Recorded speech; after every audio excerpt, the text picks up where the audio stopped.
नमस्कार, खबर फास्ट पर सवाल आपका लेकर हाजिर हूं मैं पूजा सचदेवा। किसान आंदोलन के चलते हाईवे का नजारा मिनी पंजाब जैसा हो गया है। ट्रॉलियों को ही किसानों ने अपना घर बना लिया।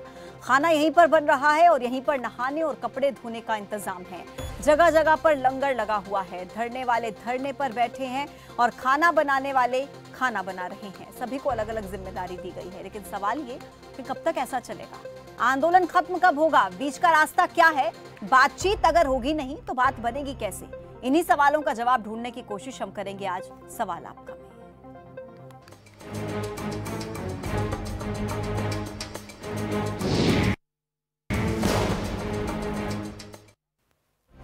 घमासान कृषि बिलों को लेकर है। हालांकि सरकार अब कहीं ना कहीं बैकफुट पर जरूर नजर आ रही है, लेकिन सरकार चाहती है कि सभी किसान बुराड़ी प्रदर्शन स्थल पर पहुंचे तो बातचीत की जाए। लेकिन किसानों ने रविवार को कहा था कि बुराड़ी नहीं जाएंगे और दिल्ली की घेराबंदी के लिए 5 एंट्री पॉइंट्स पर धरना देंगे। गृह मंत्री अमित शाह, रक्षा मंत्री राजनाथ सिंह, कृषि मंत्री नरेंद्र सिंह तोमर ने बीजेपी के राष्ट्रीय अध्यक्ष जेपी नड्डा के घर पर रविवार रात को बैठक भी की, लेकिन किसान अब भी मानने को तैयार नहीं।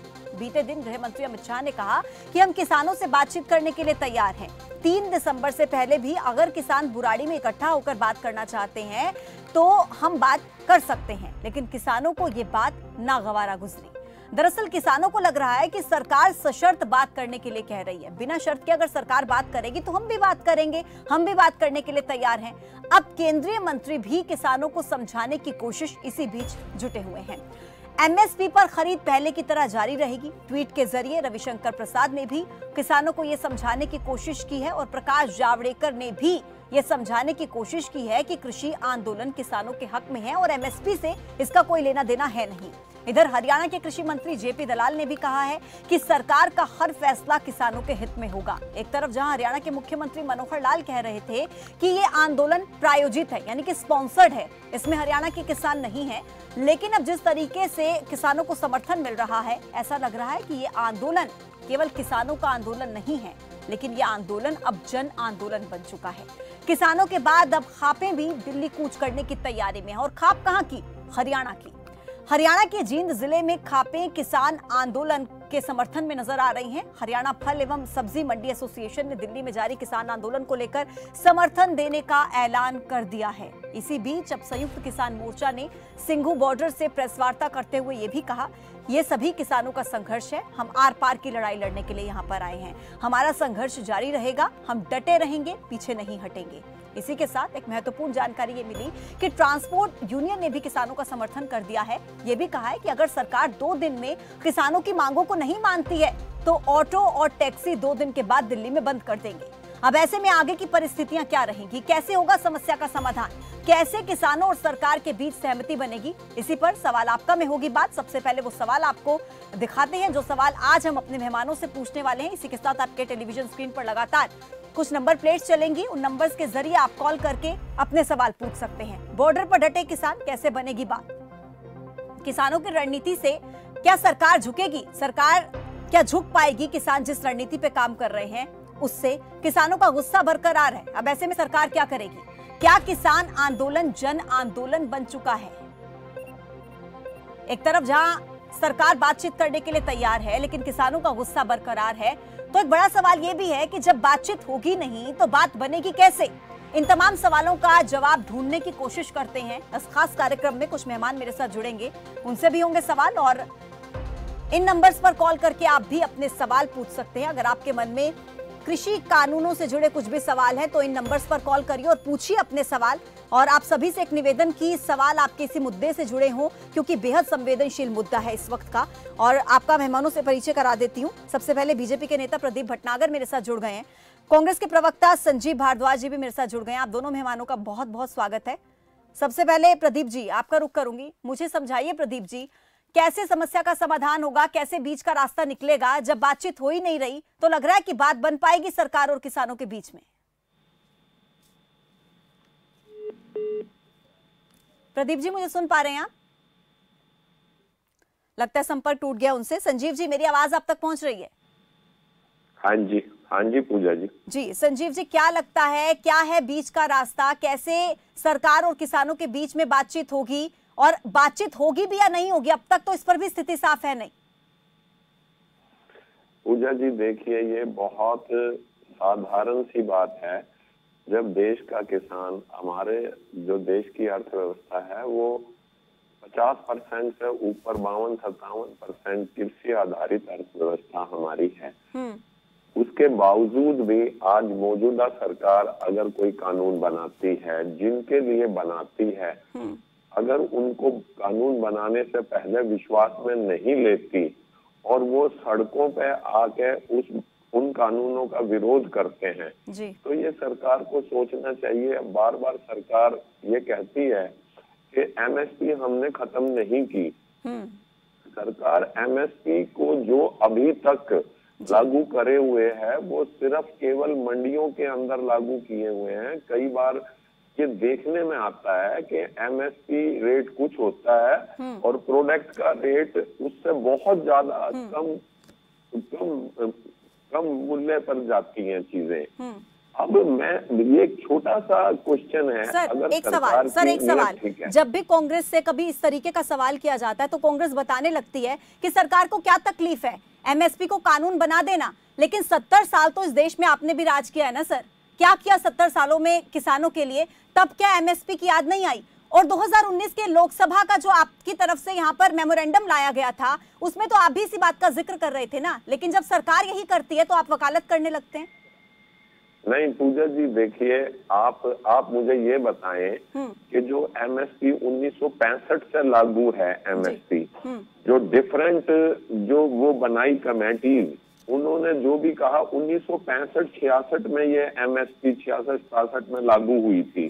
उसके बाद में आज छोटा सा क्वेश्चन है कि मंडियों से बाहर जो खरीद फरोख्त की ये परमिशन दे रहे हैं, स्टोरेज की परमिशन ये बहुत बड़े सरमाएदारों को, पूंजीपतियों को दे रहे हैं, वो अगर एमएसपी पे नहीं खरीदेंगे तो ये उसको कैसे मॉनिटर करेंगे जब तक ये कानून के अंदर एमएसपी का दंडनीय, उससे नीचे अगर कोई लेता है तो वो दंडनीय अपराध नहीं बनाएंगे जो इन्होंने कानून चेंज करे हैं। मैं लौटती हूँ आपके पास सर, लौटूंगी आपके पास। भटनागर जी से भी मेरे कई सवाल रहेंगे, उनका भी जवाब उन्हें देना होगा, लेकिन सबसे पहले दर्शकों का कार्यक्रम है तो मुझे लगता है उनके सवाल लेना काफी ज्यादा अहम है।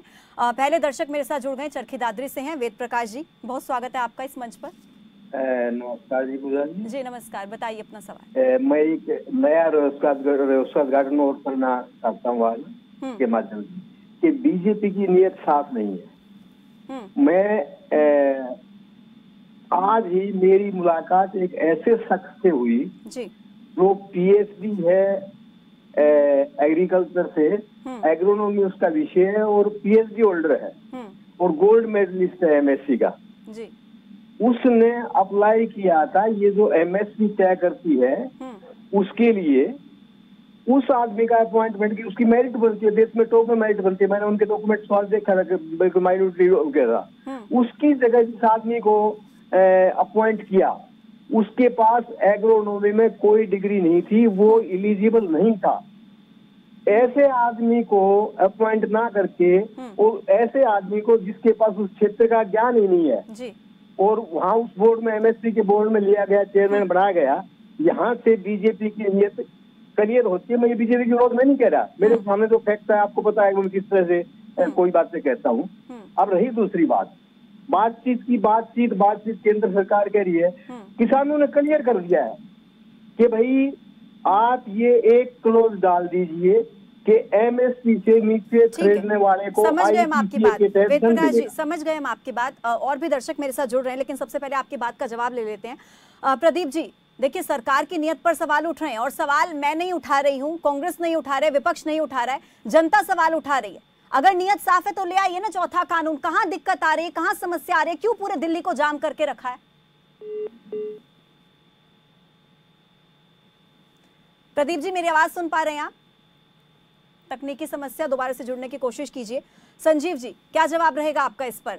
हालांकि एक सवाल मेरा आपसे भी है कि कांग्रेस क्या कर रही है जब आज देश का अन्नदाता सड़कों पर है और दिल्ली के लोगों को दिक्कत हो रही है, आम लोगों को दिक्कत हो रही है, देश का अन्नदाता सड़कों पर है। आप कहते हैं कि हम तो किसानों के हक में लड़ाई लड़ रहे हैं, लेकिन कहाँ लड़ाई लड़ रहे हैं? ट्विटर पर लड़ाई लड़ेंगे क्या?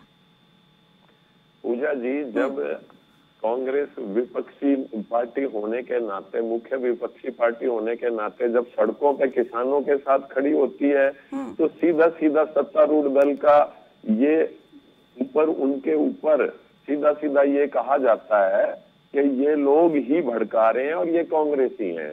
हम लोग समय समय पर किसानों की बातें सदन में भी उठा रहे हैं, सड़कों पे भी उठा रहे हैं, हर मीडिया के चैनल्स के माध्यम से, चाहे वो प्रिंट मीडिया हो, इलेक्ट्रॉनिक मीडिया हो, सोशल मीडिया हो, हम ये कह रहे हैं जब आपकी नीयत साफ है और आप किसानों की समस्याओं को जानते और समझने की बात कर रहे हैं तो आप एमएसपी को भी इसमें जोड़ दीजिए जो आपने कानून बनाया। मैं लौटती हूँ आपके पास, भटनागर जी भी जवाब देंगे, लेकिन एक और दर्शक जुड़ गए मेरे साथ। सुनील हैं सोनीपत से। सुनील जी नमस्कार मैम। जी नमस्कार। देखिए जी, आज मैं सिर्फ एक किसान होने के नाते नहीं, एक उपभोक्ता होने के नाते और देश का नागरिक होने के नाते अपनी बात रखना चाहता हूँ कि देश में जिस तरह के हालात अभी बने हुए हैं उनको देखते हुए हमको अभी बहुत ही शर्म आ रही है और अफसोस भी होता है कि ऐसे देश में जहाँ पे पॉलिटिक्स ने, हमारे गंदे नेताओं ने अपनी रोटियां सेकने के लिए हमारे देश का ये हाल कर दिया है।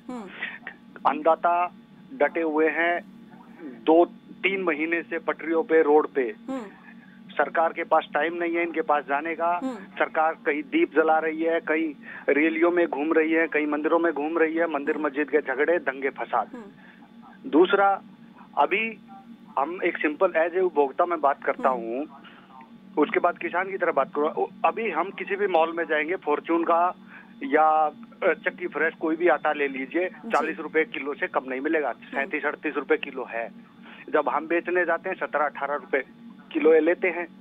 ये लोग पूंजीपतियों के हाथ बिक चुके हैं। ठीक है, बात ये समाजवाद की, साम्यवाद की करते हैं, लेकिन ये पूंजीवाद पे पूरी तरह कैपिटलिज्म पे आ चुके हैं। अभी राजनाथ सिंह का आपने जो थोड़ी देर पहले वीडियो चलाई थी कि वो जहाँ भी किसान धरना देगा, वो किसी पार्टी से हो, कुछ भी हो, वो वहाँ पे होंगे, लेकिन अभी कहाँ गए वो? ठीक है, जवाब ले लेते हैं मंदिरों में इधर उधर।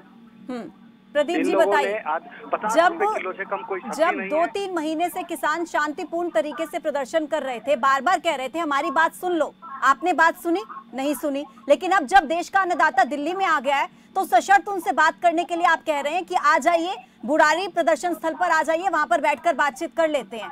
मुझे बस ये समझा दीजिए कि कैसे परिस्थितियों से आप सुलझने वाले हैं, सरकार की तैयारी क्या है, क्योंकि किसान तो कह रहे हैं हम तो हटेंगे नहीं, आप कुछ भी कर लीजिए। देखिए, तैयारी कुछ नहीं है, किसान हमारे साथी भाई हैं, अन्नदाता हैं, तैयारी कोई नहीं है। नहीं बैठ के बात करने वाली बात, ये पहले भी मीटिंग हो चुकी है, इसके विषय में ओपनली बताई नहीं जा रही है और ये विषय सबको पता है कि इसके विषय में कितनी बैठक हो चुकी है। माननीय पीयूष गोयल जी भी इस विषय को लेकर बैठे हैं, नरेंद्र सिंह तोमर जी जो मंत्री हैं, कृषि मंत्री, वो भी लेके बैठे हैं इन चीजों को लेके और विचार विमर्श हुआ भी है। कहीं देखिए आप, कहीं शंका पैदा नहीं होती है कि कैप्टन अमरिंदर सिंह चुप क्यों बैठे हैं। कुछ तो चीजें हैं कि पंजाब का किसान जो इस हिंदुस्तान के अंदर कृषि में नंबर 1 है, सर्वगुण संपन्न है, कि पंजाब से इस चीज की शुरुआत हुई, इस चीजों को लेकर बैठक हुई, हरियाणा के मंत्रियों ने भी करी और हमारे केंद्र के मंत्रियों ने भी करी बैठकें और समझाया भी गया। जो इन्होंने शर्तें रखी थी उस विषय पे रखी गई और मानी भी गई। ये जिस एमएसपी पे बात करते हैं उस चीज की भी तसल्ली दी गई। यहाँ तक सरकार ने कहा कि जो आपकी एमएसपी आपको डाउट है उसको सिरे से खारिज कर दिया जाएगा। लेकिन ये बात किसानों को समझ नहीं आ रही ना, उनके मन में डर बना हुआ है। मैं तो वही पूछ रही हूँ आपसे, खुद प्रधानमंत्री कह रहे हैं, हरियाणा के मुख्यमंत्री कह रहे हैं, ये तक कह रहे हैं कि अगर एमएसपी खत्म हुई तो मैं राजनीति छोड़ दूंगा, लेकिन नहीं समझ पा रहे किसान, बातचीत से नहीं समझ पा रहे हैं। अब आप वो चाहते हैं कि आप लिखित में आश्वासन दे दीजिए। जी नहीं, पहले भी आश्वासन दिया तो लिखित में दिया। मैं आपको थोड़ा ये भी क्लियर कर दूं, तो 4 तारीख को जो बैठक होने वाली है उसमें भी अगर किसान भाइयों के साथ जो बैठक है सरकार की, वो भी शर्तों पे है, इन्हीं के नियम शर्तों पे है, ये भी क्लियर कर दूं। मगर ये जो आज देश के अंदर बड़गलाना चाहते हैं सर, 4 तारीख की बैठक की बात कर रहे हैं या 3 तारीख की बैठक की बात? आपके माध्यम से बताना चाहता हूँ कि पंजाब का किसान सर्वगुण संपन्न है, अधिकतर किसान के बच्चे एनआरआई हैं, मगर उन किसानों पे कोई निगाह नहीं डालता जो एक टाइम की रोटी के तरसते हैं। तो जितने किसान पंजाब से आए हैं, किसानों की माली हालत पता है? प्रदीप जी, दर्शक देख रहे हैं कार्यक्रम को, एक बार क्लियर कर दीजिए कि बातचीत कब, 3 तारीख को जो नरेंद्र तोमर के साथ बातचीत होनी है उसकी बैठक की बात आप कर रहे हैं, या 4 दिसंबर को जो सर्वदलीय बैठक का ऐलान प्रधानमंत्री ने किया उसकी बात आप कर रहे हैं? जी 3 तारीख को जो मंत्री जी के साथ बैठक है किसानों की, मैं उसके बारे में बात कर रहा हूँ। 4 तारीख की बात कर रहा हूँ मैं। सर वो बैठक तो 3 तारीख को होगी ना? को अपनी हरकतें, छोटी हरकतें छोड़नी पड़ेगी। सर एक बार क्लियर कर दीजिए, बैठक 3 तारीख को होगी ना? जी बिल्कुल, केंद्रीय कृषि मंत्री के साथ तो बैठक 3 तारीख को होगी ना? मैं कह रहा हूँ माननीय नरेंद्र सिंह तोमर जी बैठ खुद किसानों के डेलीगेशन से मिलकर भिजवाया गया है कि आप आइए, आपसे बैठ के लौटती हूँ आपके पास। एक और दर्शक जुड़ गए हैं, दिनेश है नरवाना से। दिनेश जी नमस्ते जी। जी नमस्कार। ऐसा है जी, मेरा सवाल आपसे है। पहले तो आपने कहा भाई 70 साल में कांग्रेस ने क्या कर दिया। मैं कोई कांग्रेस की नहीं, ना मैं कोई अकाली, ना मैं बीजेपी का, एक छोटे से मजदूर हूँ। मैं आपसे पूछना चाहता हूँ, जिस टाइम देश आजाद हुआ मेरे पिताजी और क्या करते तो दुनिया में नहीं रहे, क्या रहा बना के बखत थे हमारे ऊपर, हम खेता में पड़े रह गए 3-3 महीने नदियां हमारी तब थी तो हम नाज नहीं काट सका। आज वो एक गलत जगह में सारा सौदा कट कर दिया भैया, किसी की देन है कि 4-5 साल में दे दी सारी की सारी रोटी खाने नहीं थी किसान के। अगर मैं नेहरू जी के टाइम में इतनी काल पड़ा करते, और लेकिन आज आप जो करो हरियाणा और पंजाब के गामा में आओ, मैं उनके जगह की बात करता, कोठी बंगले बढ़ रहे हैं, मेहनत तक करके करे हो, 300 रुपए नहीं बेचते किसी ने, अपने काम करें पर रोटी खान लग रहे हैं। एक ये कह रहे हैं ये कितनी वाले हम न कर दिया, क्यों देश का नाश करने लग रहे हैं। MSP वाली की बात है, 35 रुपये डीजल मिलता है गवर्नमेंट को, और बेचो कितना लग रही है 82 रुपये, हमारे ऊपर 50 रुपये माफ करो सारा का सारा, सारी चीज बिन तक कटवा लेंगे। ठीक है, इनकी ले लिया, बड़ी अच्छी बात है। जो क्या कह रहे हैं ये बिल्ला भाई मोदी जी कहने लग रहे हैं, कल ना आप मेरे अगला साल मेरे बैंक में दो 15 लाख रुपए की जरूरत है, क्या मैनेजर मैं तो वैसे ले देगा 15 लाख रुपये, जब ले जाकर पर्सन दे दिए। चलिए बहुत शुक्रिया दिनेश जी आपका अपनी बात रखने के लिए इस मंच पर। एक और दर्शक जुड़ गए हैं मेरे साथ, उनका भी सवाल लेते हैं, फिर सीधा जवाब देंगे। राज सिंह जी हैं झज्जर से। संजीव जी लौट रही हूँ मैं आपके पास, एक सवाल ले लेते हैं उसके बाद आपका रुख करती हूँ। मैडम नमस्कार। जी नमस्कार। मैडम आपका चैनल किसानों की आवाज बहुत अच्छी तरह से उठा रहा है। शुक्रिया सर। और बहुत अच्छी कवरेज दे रहा है। शुक्रिया सर, बहुत बहुत शुक्रिया। आपके कई एंकर बहुत बढ़िया उसको करते हैं, लेकिन आपका थोड़ा रवैया किसानों के मेरे ख्याल में मेरे को अच्छा नहीं लगा। सर हम तो किसानों का मुद्दा उठा रहे हैं लगातार अपने टेलीविजन पर। ना मैडम आप भी थोड़ा है ना नरम दिल रखिए। सर मैं तो सवाल कर रही हूँ ना। हाँ मैं तो सवाल कर रही हूँ कि क्या किसानों को खालिस्तानी, आतंकवादी और ये फतवे दिए जा रहे हैं ना, उपद्रवी वो जो कहा जा रहा है। सर किसने कहा ये? सर हमने थोड़ी ना कहा है। लाखों किसान ये राजनीतिक लोग कह रहे हैं मैडम। सर आप उनसे सवाल कीजिए ना सर, हमने थोड़ी ना कहा है, हम तो खुद पूछ रहे हैं जिसने कहा, क्यों कहा, किस लिए कहा, किस आधार पर कहा, हम तो सवाल कर रहे हैं ना लगातार। हम तो कांग्रेस से भी पूछ रहे हैं आप किसानों के लिए क्या कर रहे हैं, हम तो बीजेपी से भी पूछ रहे हैं। मैडम लाखों किसान आज दिल्ली बॉर्डर पर बैठे हैं, बीच में गड्ढे खोदे गए। हाँ सरकारों के काम होते हैं गड्ढे नहीं खोदना, यातायात को चालू करना। इन्होंने यातायात को बंद किया, सड़कों पर पत्थर डाले, गड्ढे खोदे, पानी की बौछारें की गई सर्दी के महीने में किसान, और वो किसान सारी मुसीबतों को पार करके न दिल्ली पहुंचे। और आज उनको कांग्रेसी बताया जा रहा है, आज उनको खालिस्तानी बताया जा रहा है, उनको पाकिस्तानी बताया जा रहा है। तो ये सरकार को समझ लेना चाहिए, आज ये किसान का आंदोलन नहीं है, जन जन का आंदोलन है। और इनके जो बिगड़े हुए थे है ना, इनको ये किसान ठीक कर देंगे। ठीक है सर। 80 करोड़ किसान है इस देश में, और उन्होंने इनको बनाया है। जिस दिन ये झंडे उठाएंगे ना, उस दिन इनको पता लग जाएगा। जो आज ये अडानी अंबानी के समर्थन में ये जो कानून अंधे कानून बना रहे हैं ना, काले कानून, ठीक है सर, बहुत शुक्रिया अपनी बात रखने के लिए इस मंच पर। भटनागर जी जवाब दीजिए। जनता विरोध कर रही है, जनता सवाल कर रही है, जनता कह रही है कि किसानों की समस्याओं को सुनो। देखिए, मैं इन्होंने जितने भी अभी जो क्वेश्चन करे थे मैं सुन रहा हूँ किसानों के विषय में। जो पुलिस में फौज में है उसमें भी बहुत बच्चे किसानों के परिवार से। और रही जो गड्ढे खोदने की बात कर रहे हैं, ये पंजाब से जो किसान चले, जो पंजाब में शुरुआत हुई, कैप्टन अमरिंदर सिंह ने जो चीजें नहीं करी और नहीं बताई इनको, अपने प्रदेश में लागू नहीं करी किसानों के लिए, उस चीज को लेके कोई नहीं बता रहा है। जो आज जो मोदी सरकार को जल्लाद और जो भिन्न भिन्न परिभाषाएं दी जा रही हैं, ये वही सरकार है जो F-16 लाई है, वही सरकार है। और वही किसान के बच्चे हैं जो चाइना बॉर्डर पे अपना बलिदान दिया है, वही किसान के बच्चे और वही सरकार है जो पाकिस्तान को जवाब दे रही है। तो ये वही सब दिल्ली की या हरियाणा की, पंजाब की वही पुलिस है जो किसानों को परिवार से, अदर परिवार से आती है। किसानों पे जो जुल्म और जो करे जा रहे हैं, जो संज्ञान देते हैं नेता बैठ के, उनको शांतिपूर्ण रोकने के लिए गड्ढा डाला या मट्टी डाली, उस चीजों करा गया कि किसान भी इस देश की धरोहर है, उसके परिवार से भी कोई घर का सिपाही है, उसकी शर्म के लिए चीजें करी। अगर सरकार चाहती ये किसी पार्टी का या कांग्रेस का आंदोलन होता ना, तो पुलिस समझा देती ये आंदोलन कैसे होता है। लेकिन सर देखिए, ये तो विरोधाभास हुआ ना। सर एक बात का जवाब दीजिए, विरोधाभास, आप विरोधाभास बात कर रहे हैं। सर एक मिनट, भटनागर जी, हरियाणा के मुख्यमंत्री कहते हैं कि हरियाणा के किसान इस आंदोलन में है नहीं, ये पंजाब सरकार की तरफ से स्पॉन्सर्ड किया गया आंदोलन है। बीजेपी के मंत्री बयान देते हैं कि तो कांग्रेस का आंदोलन है। आप यहाँ पर कह रहे हैं कांग्रेस का आंदोलन होता तो हम बता देते। पहले मुझे बता दीजिए कि बीजेपी को क्या लग रहा है कि ये किसानों का आंदोलन है या कांग्रेस का आंदोलन है, पहले स्पष्ट कर लीजिए सर। देखिए, स्पष्ट वाली बात तो ये है कि किसानों की आड़ के अंदर, मैं फिर क्लियर कर दूं, किसानों की आड़ के अंदर एक कांग्रेस षड्यंत्र कर रही है, इनके युवा कांग्रेस के साथ में। ठीक है, एक जवाब ले लेते हैं संजीव जी। छोटे से पत्थरबाजी हो रही, कैसे मैं लौटती हूँ आपके पास। संजीव जी काफी देर से कुछ कहना चाह रहे हैं। संजीव जी राजनीति कर रहे हैं क्या किसानों के मुद्दे पर? अगर MSP पे इतने संवेदनशील मुद्दे पर राजनीतिक रोटियां सेकी जा रही हैं क्या? संजीव जी क्या कर रही है कांग्रेस? पूजा जी, मैं आपके माध्यम से बताऊं, पहली बात तो ये कि यदि किसान कोई भी बात, कोई भी हमारे से कोई सहायता लेना चाहते हैं किसी भी कांग्रेसी से, तो हम उसमें गर्व महसूस करेंगे, हम इनके साथ खड़े होंगे। तो वाला क्या कर रहे थे बॉर्डर पे? दूसरी बात, एक मिनट प्रदीप जी, मैं आपकी बीच में नहीं बोला, आप प्लीज मेरी बात सुनिए फिर जवाब दें अपने टाइम में।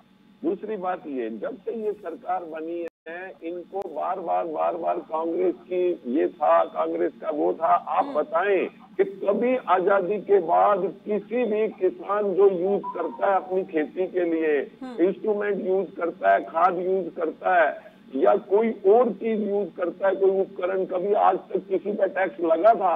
इन्होंने कहीं 12%, कहीं 18%। आप बताएं कि मैं आपके माध्यम से एक बात और कहना चाहूंगा किसानों के लिए, कांग्रेसी होने के नाते नहीं, एक आम आदमी होने के नाते, कि भाई जो भी ये इसको डीजल के रेट बढ़ाते हैं, हर रोज डीजल के रेट बढ़ा रहे हैं, ये कांग्रेस को बार बार क्रिटिसाइज करते हैं। ये वही कांग्रेस है जो महंगा लेके सस्ता किसानों को देती थी। ठीक है, आज के बाद ठीक है सर, बहुत शुक्रिया सर। मैं लौटती हूँ आपके पास सर, माफी के साथ रोकना चाहूंगी। दर्शक और जुड़ रहे हैं मेरे साथ, सुखवंत जी है पंजाब से। सुखवंत जी बताइए अपना सवाल। हेलो जी सुखवंत जी, मेरी आवाज सुन पा रहे हैं आप? हाँ जी सर बताइए, अपना सवाल बताइए। मेरा सवाल ये है, MSP क्यों नहीं लिख के दे रहे कोई? सर हम भी पूछ रहे हैं ये। हाँ जी, जवाब अब तक मिल नहीं पाया, हम भी यही जानने की कोशिश कर रहे हैं कि क्या तकलीफ है, कहाँ दिक्कत आ रही है। सरकार को कहाँ पे तकलीफ है? MSP क्यों नहीं लिख के दे रही? तीनों ऑर्डिनेंस लागू कर दिए, चौथा बिजली का कर दिया, पांचवा पराली जलाने का कर दिया। ठीक है जी, ठीक है। वो हमारे सभी पंजाब के खिलाफ है। अगर आज पंजाब दिल्ली के बॉर्डर पे है, ठीक है जी, दिल्ली घेरेगा पंजाब, दिल्ली पंजाब की है, किसी और की नहीं है। 18 बार पहले दिल्ली पंजाब ने जीती है, 19 बार फिर दिल्ली तो पूरे देश की है, पंजाब के किसानों हो या हरियाणा के किसान हो, यूपी के किसान हो या राजस्थान के किसान हो या हिंदुस्तान के किसी भी कोने के किसान हो, अगर प्रदर्शन करना चाहते हैं, राजधानी पहुंचना चाहते हैं तो सबके लिए है ना दिल्ली। तो चलिए जवाब ले लेते हैं। कौन मिल रहा है हमें? ठीक है, आपका सवाल महत्वपूर्ण है। मैं प्रदीप जी से जवाब ले लेती हूँ। प्रदीप जी बताइए, कहाँ दिक्कत क्या है, कहाँ तकलीफ आ रही है, क्यों लिख के नहीं दे देते? आप लिख के दे देंगे, सारी समस्या का समाधान हो जाएगा। देखिए ऐसा है, जब से देखिए पार्लियामेंट के अंदर जब से ये जो किसान कानून जो आया है, किसान अध्यादेश जो आया है, उस चीज को लिखे, ठीक है, लिखित में हर चीज का है, ऑनलाइन चाहे तो ले सकते हैं, पढ़ भी सकते हैं। रही जो उसकी टर्म कंडीशन की जो चीजें कह रहे हैं कि इनमें यहाँ दिक्कत है या व्यापार में नहीं, आप बताइए अगर पंजाब का किसान का गेहूं सस्ता बिक रहा है और दूसरे राज्य में जाके मध्य प्रदेश या राजस्थान में जाकर कंपैरिजन क्यों करने लगे? सर सवाल सुनिए सर, ये सबसे बड़ी तकलीफ ये है कि किसी और मुद्दे पर लेकर चले जाते हैं बातचीत को। पंजाब के किसान को कितने एमएसपी पर बिक रही है उसकी फसल, हरियाणा के किसान की कितने एमएसपी। पंजाब की बात, मेरा पूरे देश की बात कर रहा हूं। ठीक है, मेरा सवाल सर, पंजाब आ सकता है, राजस्थान का किसान दिल्ली आ सकता है, ऐसा नहीं है। मैं यही पूछना चाह रही हूँ सर, अगर किसान इस बात से आश्वस्त होते हैं, अगर उन्हें सुकून मिलता है इस बात से कि केंद्र सरकार लिखित में आश्वासन दे दे कि एमएसपी खत्म नहीं होगा, तो कहाँ तकलीफ आ रही है? इसका सीधा सा जवाब दे दीजिए सर। नहीं तो क्या किसान का सरकार ने एमएसपी खत्म नहीं होगा? किसने कहा? मंडी समिति खत्म नहीं होंगी सर? कैसे सर? वही तो सर, लिख के दे दीजिए ना इस बात को। देखिए ऐसा है पूजा जी, कुछ चीजें कुछ लोग जो है किसानों को समझाने में दिक्कत दे रहे हैं और समझाने में दिक्कत दे रहे हैं। कुछ लोग अपने सर मैं तो वही पूछना चाह रही हूँ ना, आप ठीक है, मैं लौटूंगी सर आपके पास, लेकिन यहाँ पर दिक्कत इस चीज की आ रही है ना, आप बार बार विपक्ष को कह रहे हैं कि विपक्ष किसानों को गुमराह कर रहा है। सरकार क्यों सफल नहीं हो पा रही है? एक तरफ तो कहते हैं कि जनता के बीच से कांग्रेस का नामो निशान मिट गया, दूसरी तरफ कांग्रेस का इतना इन्फ्लुएंस कि किसानों ने कांग्रेस की बात को सुनकर क्या प्रदर्शन शुरू कर दिया, क्या वो दिल्ली तक पहुंच गए? सर कैसी बात कर रहे हैं? मैं लौटती हूँ आपके पास। एक और दर्शक हैं, दर्शन कैथल से जुड़ गए हैं। दर्शन जी स्वागत है आपका। प्रदर्शन जी माफ कीजिएगा, बताइए। खबर फास्ट ने जो ये किसानों का मुद्दा उठाया है पूजा जी, बहुत बधाई का पात्र है ये चैनल। सर बहुत शुक्रिया, बहुत अच्छे ढंग से आप ये बात उठा रख रहे हैं। एक बात समझ नहीं आती, कहीं कोई लोग कहते हैं ये किसान नहीं है, कोई कहता है ये उपद्रवी है, कोई कहता है ये किराए की भीड़ है, जो इतनी ठंड में इतनी पानी की बौछारें सह रहे हैं, क्या वो लोग किराए के बुलाए हुए लोग हैं? कृषि मंत्री तोमर ने जब किसानों के प्रतिनिधि बुलाए थे और फिर वो मीटिंग में आई ही नहीं, ऐसा क्यों हुआ? फिर अब 3 तारीख का टाइम क्यों दिया गया? क्या कोई शुभ मुहूर्त निकलवाया गया है? हमारे देश की सरकार आग लगने का इंतजार क्यों करती है? हमेशा आग लगने के बाद ही पानी का इंतजाम किया जाता है। न्यूनतम समर्थन मूल्य की गारंटी लिखित देने में क्या दिक्कत है सरकार को, अगर सरकार की नीयत ठीक है तो? ये मेरा सवाल है आपसे। बहुत महत्वपूर्ण सवाल है प्रदर्शन जी, बहुत शुक्रिया आपका हमारे साथ जुड़ने के लिए। प्रदर्शन जी को मैं बताना चाहता हूँ, जल्दी से अपनी बात कंप्लीट कीजिएगा। संजीव जी भी कुछ कह रहे हैं, उनका लास्ट कमेंट लूंगी, समय की कमी है। जी भटनागर जी जवाब दीजिए। मैं ये कहना चाहता हूँ, जो सवाल आ रहा है, 2-3 जने सवाल करते हैं लिख के क्यों नहीं देते? ये किसको लिख के देना है? जब कोई खुल के सामने आएगा, ये कौन नेता है जो ये खुल की चीजें मांग रहा है? क्या इन्हें पार्लियामेंट? सर किसान मांग रहे हैं ना सर, लिखकर अपने पास थोड़ी ना रखेंगे सर लिखकर।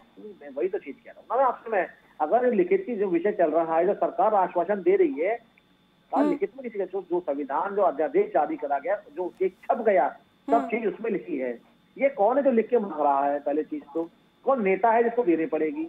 सर बड़े अच्छे तरीके से बात को घुमा रहे हैं वैसे आप। पंजाब की बात है ना पूजा जी, जो आप कहते हैं पंजाब की बात, संजीव जी, कैप्टन अमरिंदर सिंह अगर एक अच्छा रोल निभा सर आप पंजाब हरियाणा कर लीजिए या किसान, मैं किसानों के मुद्दे पर बात कर रही हूँ। जब से मैं आपसे सवाल पूछ रही हूँ, आप पंजाब को और हरियाणा को बीच में ले आते हैं। पंजाब भी तो इस देश का हिस्सा है ना सर, समझिए ना। अगर पंजाब के किसान भी प्रदर्शन ही कर रहे हैं तो वो भी तो देश का हिस्सा है ना सर। पंजाब से क्यों शुरू हुआ? मैं वही तो कह रहा हूँ ना, किसान तो पूरे हिंदुस्तान के अंदर है, महाराष्ट्र में भी है, तमिलनाडु में भी है, मद्रास में भी है। सर पंजाब के किसान किसी से पूछ के प्रदर्शन करेंगे क्या? ठीक है सर। संजीव जी, जो किसान संपूर्ण संपन्न है, वहीं से शुरुआत ही क्यों हुई? एक मिनट आप प्लीज पूजा जी, मैं आपको बताऊं, मेरे साथी प्रवक्ता बातों को घुमा रहे हैं। जो लोग सड़कों पे आज भी देखें, एक किसान जो सड़क पे बैठे थे, उनको आज उनका देहांत हुआ है। आज भी सड़कों पे लोग ठंड की वजह से तबीयत खराब हो रही है, मर रहे हैं। जो लोग सबको सबको, जो अन्नदाता है सबको रोटी देते हैं, उनकी ये हालत है कि वो सड़कों पे मरने के लिए बैठे, और इनको अभी पंजाब, हरियाणा या कांग्रेस दिखाई दे रही है। हजारों लोग। सर अब आप भी सर वकालत तो कर रहे हैं यहाँ पर, लेकिन कांग्रेस को भी यही दिखता है, बैठे बिठाए एक मुद्दा मिल गया है। चलिए ठीक है, दोनों का बहुत शुक्रिया इस महत्वपूर्ण चर्चा में हिस्सा बनने के लिए, जुड़ने के लिए। तो देखिए, जब भी किसानों के मुद्दे पर बात की जाती है, सवाल किए जाते हैं कि आखिर देश का अन्नदाता परेशान हो रहा है, सड़कों पर है, कैसे इस समस्या का समाधान आप निकालेंगे। तमाम राजनीतिक पार्टियों के लोगों से जब बात की जाती है, नेताओं से बात की जाती है, तो लगातार राजनीति पर उतर आते हैं। लेकिन इस सवाल का जवाब कौन देगा कि अब जिस तरीके की परिस्थितियां देश की राजधानी दिल्ली में बनी हुई हैं, उन परिस्थितियों का क्या? अगर बात किसानों और सरकार के बीच में नहीं होगी तो कैसे बात बनेगी? सबसे महत्वपूर्ण सवाल। लगातार खबर फास्ट की कवरेज इसी मुद्दे पर बनी रहेगी। मेरे साथ सवाल आपका में अभी के लिए इतना ही। आप बने रहिए हमारे साथ। नमस्कार।